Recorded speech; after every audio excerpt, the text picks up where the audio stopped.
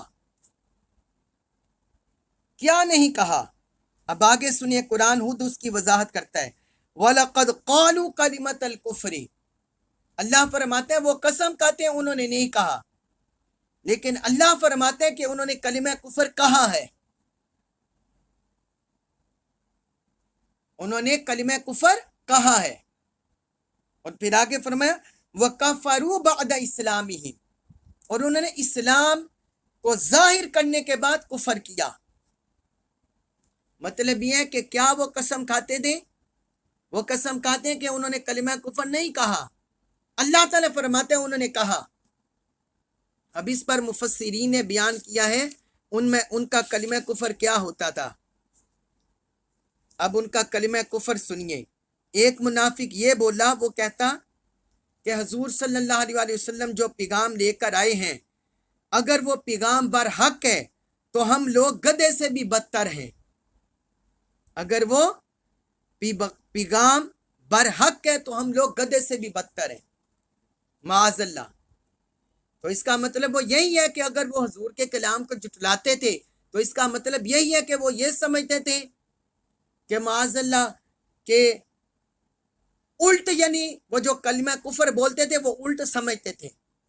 جو میں نے جملہ بول دیا میں اس کا الٹ نہیں بول سکتا۔ آپ سمجھ گئے ان کا کلمہ کفر، کہ جو محمد صلی اللہ علیہ وسلم پیغام لے کر آئے ہیں وہ کہتے تھے اگر وہ پیغام برحق ہے تو ہم لوگ گدھے سے بدتر ہیں۔ آپ اندازہ کریں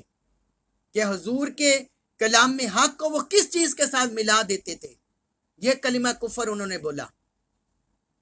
اور بعض منافقوں کا یہ آیا ہے، وہ کہتے ہیں کہ خدا کی قسم ہماری اور محمد صلی اللہ علیہ وسلم کی مثال صرف ایسے ہیں جیسا کہ کسی نے کہا اپنے کتے کو ہو موٹا کرو وہ تمہیں کھا جائے گا۔ اور وہ یہ بھی کہتے ہیں کہ اگر ہم مدینہ کی طرف واپس آ گئے تو ضرور عزت والے ذلت والوں کو نکال دیں گے۔ وہ منافق لوگ کہتے ہیں ہم مدینہ کی طرف لوٹے تو ہم جو عزت والے ہیں وہ ذلت والوں کو مدینہ سے نکال دیں گے، معاذ اللہ، استغفر اللہ۔ وہ اس طرح حضور صلی اللہ علیہ وسلم اور مسلمانوں کی طرف اشارہ کرتے، یہ بھی وہ کہتے۔ اور پھر انہوں نے یہ بھی ان کا کلمہ کفر تھا کہ انہوں نے معاذ اللہ حضور صلی اللہ علیہ وسلم کو ایک سفر سے غزوہ تبوک سے واپس آ رہے تھے تو انہوں نے حضور کو سواری سے گرا دینے کا ارادہ کیا۔ یہ بھی انہوں نے آپس میں سازش کی۔ یہ ساری روایتیں تفسیر ابن ابی حاتم میں ہیں اور تفسیر تبری میں یہ روایتیں درج ہیں۔ تو یعنی یہ کلمہ کفر ہے جو وہ حضور کے خلاف، مسلمانوں کے خلاف، صحابہ کے خلاف اور اسلام کے خلاف سازشیں کرتے۔ تو اللہ تعالیٰ نے فرمایا کہ انہوں نے کلمہ کفر کہا ہے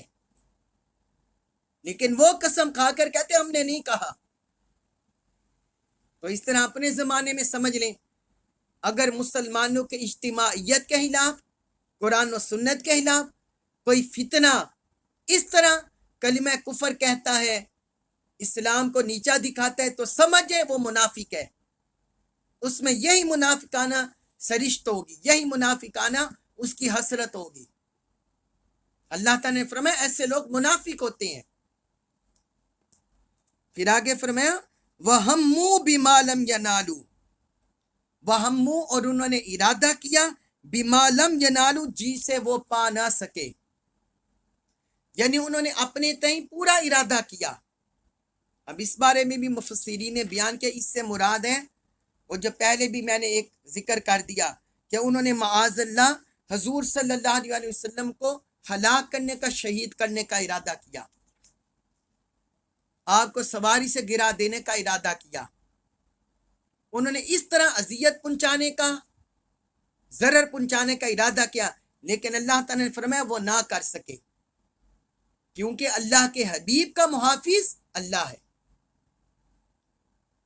اللہ کے حبیب کی جان کا حفاظت کرنے والا اللہ ہے. اللہ تعالیٰ نے فرمایا واللہ یعصمک من الناس، کہ اے حبیب اللہ آپ کو لوگوں کے شر سے بچائے گا. پھر آگے فرمایا وَمَا نَقَمُوا إِلَّا أَنْ أَغْنَاهُمُ اللَّهُ وَرَسُولُهُ مِنْ فَضْلِهِ، انہیں کیا برا لگا، یہی کہ اللہ اور اس کے رسول نے اپنے فضل سے انہیں غنی کر دیا. اس پر ملتا ہے کہ ایک منافق شخص تھا، اس نے ایک انصاری شخص کو قتل کر دیا، تو حضور صلی اللہ علیہ وسلم نے احسان کرتے ہوئے اس انصاری شخص کی دیت اس کے مقتول کے ورثاء کو 12,000 درہم ادا کر دی، 12,000 درہم ادا کر دی. ایک یہ بھی واقعہ ملتا ہے، اور دوسرا واقعہ یہ ملتا ہے کہ ایک منافق تھا حلاس، اس پر قرض تھا، تو حضور نے اس کا قرض ادا کر دیا. یعنی حضور صلی اللہ علیہ وسلم ان کی دل جوئی کے لیے اس طرح عمل کرتے تھے. یہ حضور کا حسن خلق، آقا کا اسوہ حسنہ، تاکہ یہ اپنی جو بد فطرت ہیں، جو ان کی سرشت ہیں، اس سے باز آ جائیں اور اسلام کی طرف مائل ہو جائیں. لیکن ان میں بغض و عناد کوٹ کوٹ کر بڑا ہوا تھا، وہ مائل نہ ہوئے اور اس احسان کو بھی نہ سمجھ سکے. اب اس میں دیکھیں اللہ تعالیٰ نے ارشاد فرمایا کہ اللہ نے انہیں غنی کر دیا اور اللہ کے رسول نے غنی کر دیا. تو اس کا مطلب یہ ہوا کہ مخلوق خدا کو جو اللہ تعالیٰ غنی کرتا ہے وہ اس کا ذاتی انعام ہوتا ہے، ذاتی قدرت ہوتی ہے اور ذاتی اختیار ہوتا ہے. اور جو حضور صلی اللہ علیہ وسلم غنی کرتے ہیں اللہ کے عطا کردہ نعمتوں سے غنی کرتے ہیں. اللہ عطا فرماتا ہے، وہ مالک ہے، اور آگے حضور صلی اللہ علیہ وسلم تقسیم کرتے جاتے ہیں. اس آیت مبارکہ سے ہمیں یہ بھی پتہ چل گیا. اور لیکن منافق لوگ اللہ اور اللہ کے رسول کے اس احسان کو بھی نہیں مانتے. یہ دیکھیں قرآن کہہ رہے کہ منافق لوگ اس کو بھی برا سمجھتے ہیں. اللہ کا رسول انہیں غنی کرتا ہے، ان سے بوجھ ہٹاتا ہے، ان پر نرمی کرتے ہیں، شفقت کرتے ہیں، لیکن وہ تب بھی احسان فراموش ہوتے ہیں اور حضور صلی اللہ علیہ وسلم کے خلاف سازشیں کرتے ہیں، تنقید کرتے ہیں. پھر آگے اللہ تعالیٰ نے فرمایا، آگے مزید موقع دیا. یہ دیکھیں سبحان اللہ، اللہ تعالیٰ نے ان منافقانہ قوتوں کو مزید موقع دیا. فرمایا فَإِن يَتُوبُوا يَكُ خَيْرًا لَّهُمْ، اگر وہ توبہ کر لیں ان کے لیے بہتر ہوگا. یعنی توبہ کا دروازہ ان کے لیے کھلا ہے. اللہ اور اللہ کے رسول کی طرف سچے دل سے توبہ کر لیں، رجوع کر لیں، اپنی غلطیوں کی معافی مانگ لیں. فرمایا یہ ان کے لیے بہتر ہے. اور اس میں منافقوں کے بارے میں بعض ملتا بھی ہے. خلاص منافق کے بارے میں ملتا ہے، جب اس کو یہ آیت پتہ چلی وہ حضور کی بارگاہ میں حاضر ہو گیا اور اس نے سچے دل سے توبہ کر لی. تو یہ آیت مبارکہ آج کے دور میں بھی قیامت تک کے لیے ہر منافقانہ قوت کے لیے یہ ایک مژدہ بھی ہے، بشارت بھی ہے کہ سچے دل سے توبہ طائب ہو جو، اللہ کی طرف سے توبہ کا دروازہ کھلا ہے. اور آگے فرمائیں وَإِن يَتَوَلَّوْا يُعَذِّبْهُمُ اللَّهُ عَذَابًا أَلِيمًا فِي الدُّنْيَا وَالْآخِرَةِ، اور اگر انہوں نے روگردانی کی، پھرے رہے، اسی طرح روگردان رہے، تو فرمایا اللہ انہیں دنیا اور آخرت میں دردناک عذاب میں مبتلا کرے گا، یعنی دنیا میں بھی ذلیل و رسوا ہوں گے، آخرت میں بھی ذلیل و رسوا ہوں گے۔ اب آپ دیکھ لیں دنیا میں جو، میں نام نہیں لیتا، آپ خود پاکستان کے حالات بھی جانتے ہیں، اور جو دنیا بھر میں مسلمان ہیں ان کے حالات جانتے ہیں کہ جو دین کے نام پر، مذہب کے نام پر، سیاست کے نام پر اللہ اور اللہ کے دین، اللہ اور اللہ کے رسول کا نام بیچتے ہیں، دین بیچتے ہیں، وہ دنیا میں بھی رسوا ہو رہے ہیں، آخرت میں بھی رسوا ہوں گے۔ جو اللہ اور اللہ کے رسول کے نام کا سودا کرتے ہیں، امانت داری کا، دیانت داری کا، ایفائے عہد کا، سچائی کا، جو دھوکہ دیتے ہیں اللہ اور اللہ کے رسول کے نام پر، اللہ تعالیٰ نے ان منافقانہ قوتوں کو جو مسلمانوں کے اندر ہے، فرمایا اللہ تعالیٰ نے انہیں دنیا اور آخرت میں دردناک عذاب میں مبتلا کرے گا، دنیا میں بھی رسوا ہوں گے، آخرت میں بھی رسوا ہوں گے۔ آگے فرمایا وَمَا لَهُمْ فِي الْأَرْضِ مِنْ وَلِيٍّ وَلَا نَصِيرٍ، بڑی عبرتناک عذاب سزا ذکر کیا ہے۔ فرمایا نہ ان کے لیے زمین میں کوئی دوست ہوگا، نہ ان کے لیے زمین میں کوئی دوست ہوگا اور نہ مددگار، زمین میں نہ ان کے لیے کوئی دوست ہوگا اور نہ مددگار، یعنی وہ اگر اسلام دشمن طاقتوں کے بھروسے پر، ان کی حمایت پر اسلام کے خلاف سازشیں کریں گے، مسلمانوں کے خلاف سازشیں کریں گے، اللہ اور اللہ کے رسول کے دین کو نقصان پہنچائیں گے، تنقید کریں گے، تو فرمایا پھر انہیں زمین میں بھی نہ کوئی دوست ملے گا نہ مددگار ملے گا، وہ محروم ہوں گے، انہیں کہیں سے کوئی مدد نہیں ملے گی۔ یہ ہمارے سامنے پاکستان کے حالات بھی ہیں اور بیرونی ممالک کے بھی حالات ہیں، مسلم کنٹریز کے، کہ کون کون سے اس وقت محتاج ہیں بیرونی طاقتوں کے، ان کے لیے نہ زمین میں کوئی مددگار ہے اور نہ کوئی دوست ہے۔ اللہ تعالیٰ نے واضح طور پر تنبیہ کر دیا منافقانہ قوتوں کے لیے، اسلام کو نقصان پہنچانے والوں کے لیے۔ پھر آگے فرمایا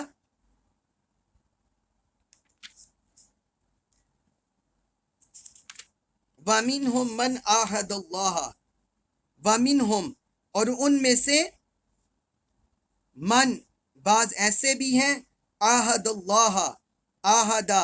اس نے عہد کیا اللہ سے، لَإِنْ آتَانَا، لَإِنْ اگر، آتَانَا، اس نے ہمیں عطا کیا، من فضلہ، اپنے فضل سے، وَمِنْهُمْ مَنْ عَاهَدَ اللَّهَ لَإِنْ آتَانَا مِنْ فَضْلِهِ،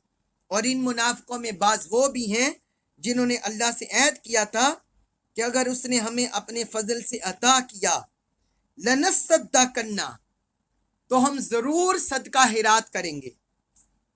ہم ضرور اس کی راہ میں صدقہ کریں گے، وَلَنَكُونَنَّ، اور ہم ضرور ہو جائیں گے، من الصالحین، صالحین میں سے، نیکوکاروں میں سے۔ اب یہ دیکھیں ان کی ایک اور سرش دیکھیے منافی قوتوں کی، فرمایا ان میں سے بعض ایسے بھی ہیں جنہوں نے اللہ سے عہد کیا، یعنی کسی بھی معاملے میں کہ اگر اللہ ہمارے لیے یہ اچھائی کر دے، ہمیں یہ دولت مل جائے، ہمیں منصب مل جائے، ہمیں عزت و تکریم مل جائے، تو کیا انہوں نے اللہ سے عہد کیا؟ لَنَصَّدَّقَنَّ، ہم ضرور صدقہ کریں گے، یعنی اپنے مال میں سے زکوٰۃ نکالیں گے، صدقہ خیرات کریں گے، اللہ کی راہ میں خرچ کریں گے، اللہ کے مخلوق پر خرچ کریں گے، ہم ضرور صدقہ کریں گے۔ یہ زکوٰۃ کے معنی میں بھی ہے اور صدقہ خیرات نفلی معنی میں بھی ہے، دونوں معنی میں ہے۔ پر میں ان منافقوں میں ایسے طبقات بھی ہیں جو اللہ سے یہ عہد کرتے ہیں، اور دوسرا یہ عہد کیا وَلَنَكُونَنَّ مِنَ الصَّالِحِينَ، اور ہم ضرور نیکوکاروں میں سے ہو جائیں گے، ایک تو صدقہ خیرات کریں گے اور دوسرا نیکوکاروں میں ہو جائیں گے۔ اب آگے سنیے ان کی بات، آیت نمبر 76 میں، سورۃ التوبہ آیت نمبر 76 میں، اس میں فرمایا فَلَمَّا، پس جب، آتاہم،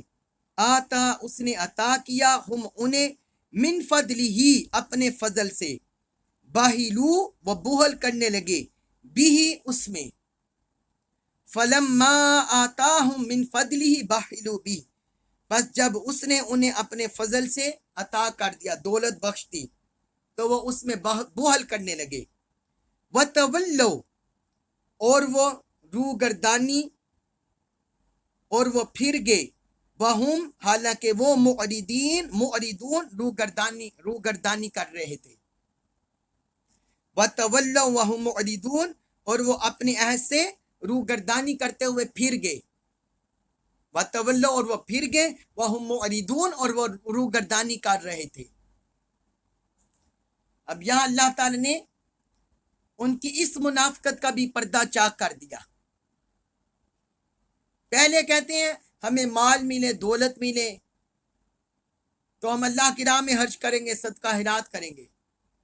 نیکوکار بن جائیں گے۔ اللہ تعالیٰ نے فرمایا جب اللہ تعالیٰ نے انہیں اپنے فضل سے عطا کر دیا، جب اپنے فضل سے عطا کر دیا تو کیا ہوا؟ باہلو بھی تو وہ اس میں بہل کرنے لگے، یعنی صدقہ خیرات کرنے سے، زکوٰۃ نکالنے سے کترانے لگے، بہل سے کام لینے لگے۔ اور فرمایا وَتَوَلَّوْا مُعْرِضُونَ اور وہ روگردانی کرتے ہوئے پھر گئے۔ تو یہ بھی سمجھ لیں کہ جو غربت کی حالت میں، تنگ دستی کی حالت میں اللہ کی بارگاہ میں فضل کا سوال کرے اور اللہ کی راہ میں خرچ کرنے کا عہد کرے، اور جب اللہ تعالیٰ مال دے دے بخل سے کام لے، تو سمجھیں یہ بھی منافقانہ حسرت ہے۔ تو فرمایا ایسے عناصر اپنے ہاتھ روک لیتے ہیں، اللہ کے دین کے مدد و نصرت پر خرچ نہیں کرتے، مخلوق پر خرچ نہیں کرتے، اور وہ بخل سے کام لیتے ہیں۔ اس میں ایک شخص کا واقعہ بھی ملتا ہے، ثعلبہ بن ابی حاتب، کہ وہ حضور کے پاس بار بار آیا، یا رسول اللہ میرے لیے دعا کر دیں۔ حضور اس کے لیے دعا نہیں فرماتے تھے، پھر حضور نے اس کے لیے مال و دولت کے دعا کر دی تو اللہ تعالیٰ نے اسے بیر بکریاں عطا کر دیں،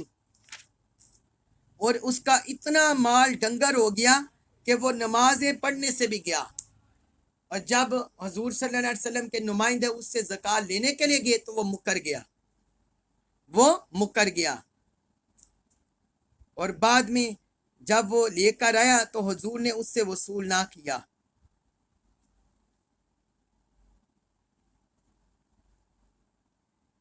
حضور نے اس کا وصول نہ کیا، پھر وہ اسی طرح مر کھپ گیا۔ حضرت عثمان غنی رضی اللہ عنہ کے دور میں ثعلبہ بن ابی حاتم یہ شخص تھا۔ تو اللہ تبارک و تعالی نے یہاں منافقوں کی بخل کی حسرت بھی ذکر کر دی۔ اللہ تبارک و تعالی سے دعا ہے اللہ تعالیٰ ان تمام منافقانہ حسائل سے، اعمال بد سے ہماری حفاظت فرمائے، ہمیں اپنی پناہ عطا فرمائے، اپنے اور اپنے حبیب کا کامل سچا ادب عطا فرمائے، تعظیم عطا فرمائے، محبت عطا فرمائے، اپنے کلام پاک کی تعلیمات پر عمل پیرا ہونے کی توفیق عطا فرمائے، قرآن مجید کا کامل فہم نصیب فرمائے اور ہمیں اس پر عمل پیرا ہونے کی توفیق عطا فرمائے۔ وما علیہ الا البلاغ المبین۔